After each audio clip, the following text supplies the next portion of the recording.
riding your bike all year round in all weathers and keeping your bike stored outside are all things that can make your bike look dull. So today I'm going to share with you my approach to keeping a bike looking good all year round.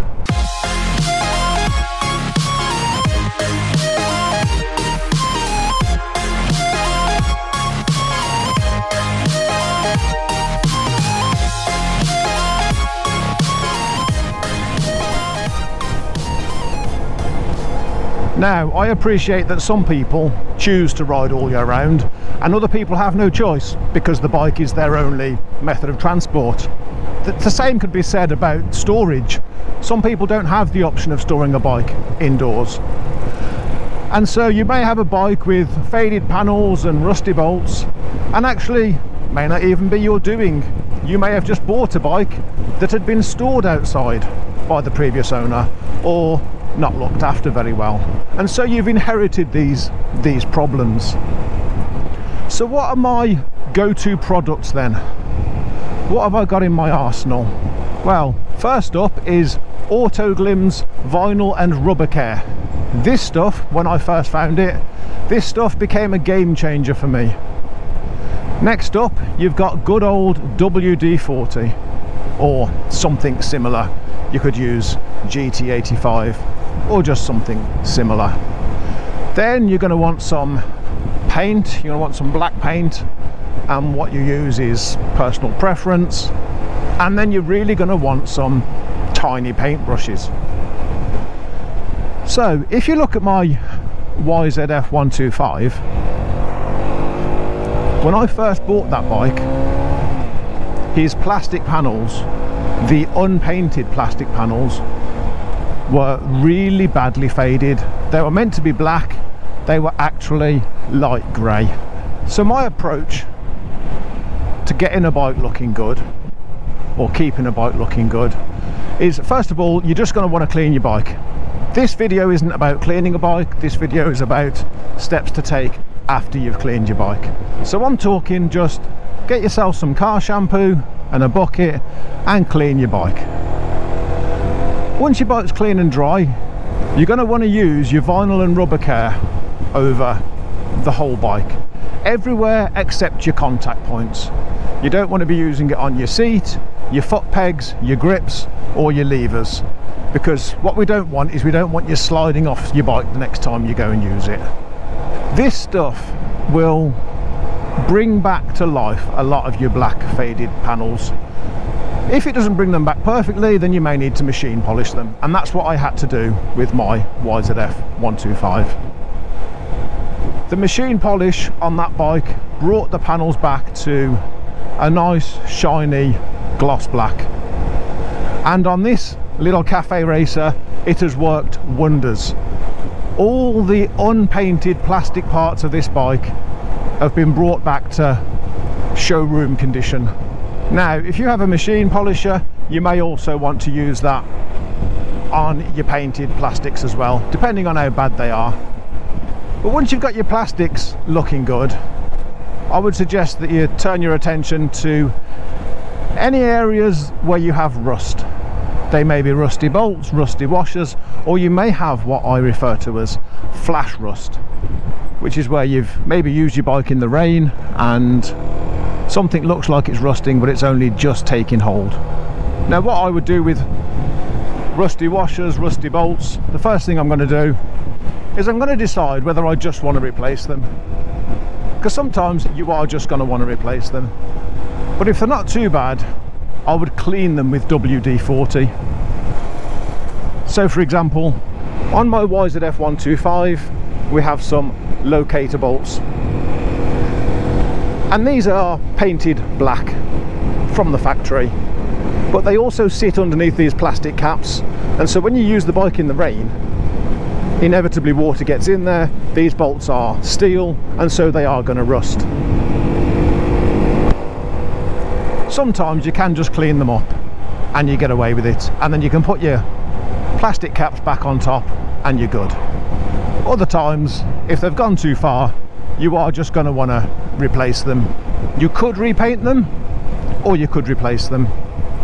But then you've got your other kind of rusty bits. Things where it looks like rust may have taken hold, but you're not sure. So for example, on this little cafe racer here, one of the bolts that's holding the headlight in place, it looked like it had started to rust. But when I took the bolt out, the bolt itself is actually stainless steel. It was the washer underneath that had started to rust. And so if you clean up that washer, get rid of the rust, get some WD-40 on there, or just replace the washer full stop, you can often clean up stainless steel bolts and components, and you can often clean rust straight off of stainless steel. And that's what I've done with this bolt that's holding this headlight on this bike. And when I put it back on, you would never have known that there had ever been any rust there. Other times you are just going to want to replace your rusty bolts, washers, etc.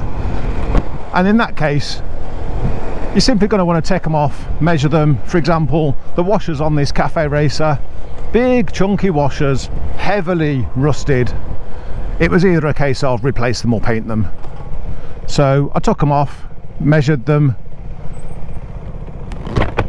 measure the inside diameter, measure the outside diameter, measure the thickness, got them ordered and got them replaced. And it makes a world of difference. It really does make so much bloody difference. But other times, depending on what it is that you're looking to replace, you may just want to paint them. You may not actually be able to get what you're looking for, in which case don't be afraid to paint them. So for example, the caliper bolts on this, we could replace them, and the owner may replace them in the future, but for now we've just painted them. Just be aware that if you are going to replace some of your bolts, they're going to be high tensile. So if they have markings on them, particularly if it says something like 8.8, it's a high tensile bolt. You're going to want to make sure that you get the correct replacement. And then there's bolts that, yes, you could probably replace them, but maybe you don't want to take them off. So for example, a couple of water pipes on this bike being held on by these 3 bolts, and 2 of the bolts were corroded. And so for ease, I'm not about to go messing with the coolant system unless I have to. So I decided to get the little tiny paintbrush and get some paint on them. Painting up these bolts here actually uncovered a very small water leak from this main pipe here, which I would never have known about had I not been tidying the bike up and getting rid of his rusty bolts. Fortunately, it was just a case of tightening up that clip there slightly, which I'm happy to say has solved that water leak problem. But I just find it funny that if we weren't doing this work on this bike, we would never have discovered that very, very slight water leak. It was only a slight one, but still, it was nice to find it and fix it before it caused a problem. And the thing about rusty bolts is, if you haven't got any rusty bolts and washers, etc. on your bike, you're probably going to look at your bike and think it looks okay, looks great, and other people will think the same as well. And sometimes you can look at a bike and it looks amazing and you can't really work out why it looks so good.